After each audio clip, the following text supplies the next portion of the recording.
In continuation of the previous videos of thermodynamics, physical chemistry BSc part 2, इस video में हम पढ़ेंगे entropy of mixing या विभिन्न गैसों को मिश्रित करने में एंट्रोपी परिवर्तन। दाब P पर गैसों के मिश्रण की एंट्रोपी तथा उसी दाब पर प्रत्येक गैस की एंट्रोपी के योग का अंतर मिश्रित करने में एंट्रोपी परिवर्तन कहलाता है। यानी delta S mixing is equal to दाब पर गैसों के मिश्रण की एंट्रोपी माइनस दाब पर प्रत्येक गैस की एंट्रोपी, और delta S mixing is equal to summation N within the brackets C P L N T minus R L N P, और delta S mixing is equal to summation N C P L N T minus R L N P minus R L N X I plus S zero prime minus summation N C P L N T minus R L N P plus S zero I, और delta S mixing is equal to minus R summation N L N x.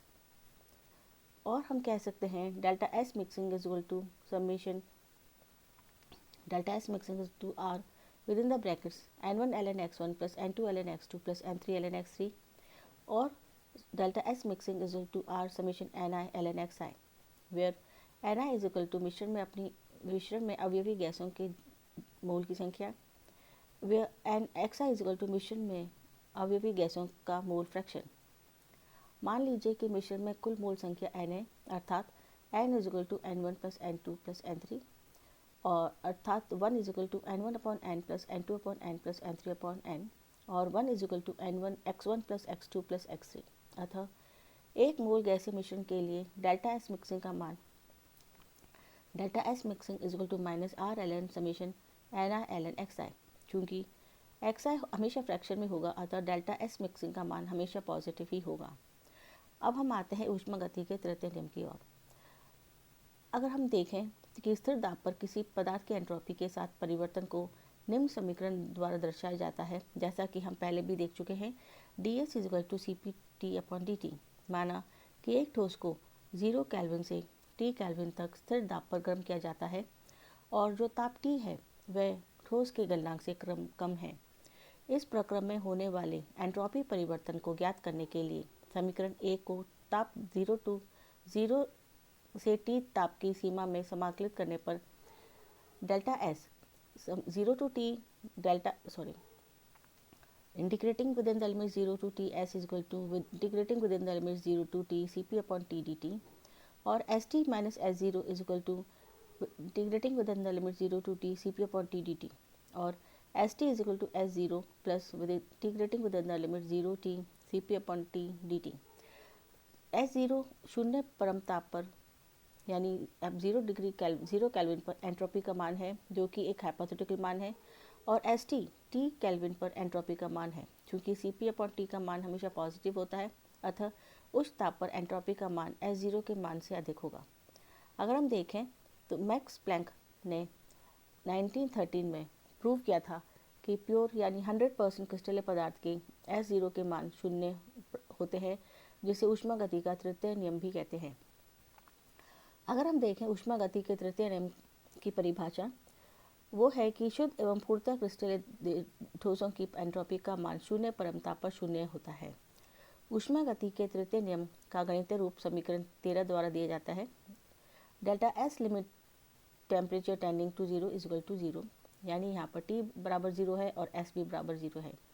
इस प्रकरण में होने वाले entropy परिवर्तन को ज्ञात करने के लिए समीकरण 12 में ऊष्मागतिकी का तृतीय नियम अप्लाई करने पर हमें मिलता है S T is equal to 0 to T C P upon T D T, और S T is equal to 0 to T C P D L N T. S T शुद्ध क्रिस्टल ठोस की एब्सोल्यूट एंट्रोपी कहलाती है, जो हमेशा positive होती है, और S T third law entropy कहलाती है, तथा यह तृतीय नियम प्रथम तथा द्वितीय नियम के समान किसी नई अवधारणा का जन्म नहीं देता, बल्कि यह एंट्रोपी के मान की सीमा निर्धारित करता है। अब हम आते हैं नर्स लॉ हीट अब हम टॉपिक लेते हैं नर्स हीट थ्योरम।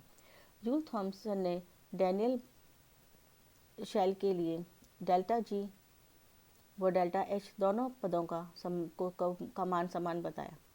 उसी प्रकार बर्थेलो के अनुसार जब अभिक्रिया से ऊष्मा निकलती है तो तंत्र की मुक्त ऊर्जा में कमी होती है, तथा डेल्टा जी व डेल्टा एच का मात्रात्मक संबंध बताया, जो साधारण ताप पर संघनित तंत्र के लिए सही है। गिब्स हेल्महोल्ट्ज ने स्थिर दाब पर डेल्टा जी और डेल्टा एच में मात्रात्मक संबंध डिराइव किया जो निम्न समीकरण द्वारा दिखाया जाता है। Delta G minus delta H is equal to T del delta G upon delta T at constant pressure, और delta G is equal to delta H plus T within the brackets del delta G upon delta T at constant pressure. समीकरण 17 को Gibbs Helmholtz समीकरण कहते हैं। 1902 में Richardson ने विभिन्न तापों पर सेल के विद्युत वाहक मान ईएमएफ को ज्ञात करने पर पाया कि निश्चित दाब पर del delta G upon del T at constant pressure का मान टेम्परेचर घटने के साथ साथ धीरे धीरे घटता जाता है। फलस्वरूप जैसे ताप घटता जाता है वैसे ही डेल्टा जी का मान डेल्टा एच के मान को अप्रोच करता है। अतः परम शून्य ताप पर limit T temperature limit T reaching zero delta G is equal to delta H, अर्थात गिब्स हेल्महोल्ट्ज समीकरण में भी टी जीरो केल्विन हो तो delta G minus delta H is equal to zero, या limit T tending to zero delta G is equal to limit tending to zero delta H. इसका तात्पर्य यह हुआ कि परम शून्य ताप पर डेल्टा जी व डेल्टा एच का मान समान होते हैं। अब हम देखते हैं नर्स थ्योरम को। Now the next topic is nurse theorem. किसी संघनन तंत्र के ताप क्रमशः परम शून्य तक कम करने पर del delta G upon del T at constant pressure का मान क्रमागत या एसिम्पोटिकली घटते हुए शून्य की ओर अग्रसर होता है।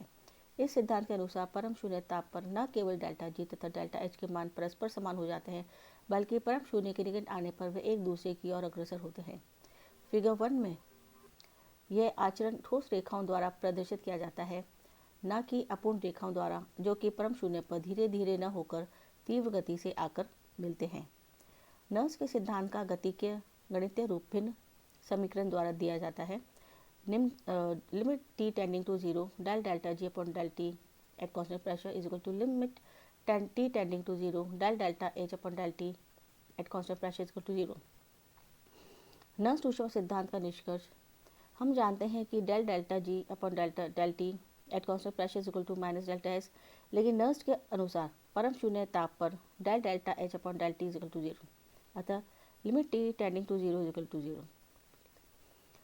और परम शून्य के क्षेत्र में सारे प्रक्रम बिना एंट्रोपी के परिवर्तन के होते हैं। यदि एंट्रोपी में परिवर्तन ही होता है, यानी एंट्रोपी में परिवर्तन होता है, यह नर्स हीट थ्योरम का दूसरा रूप है। That's all for today. Thank you.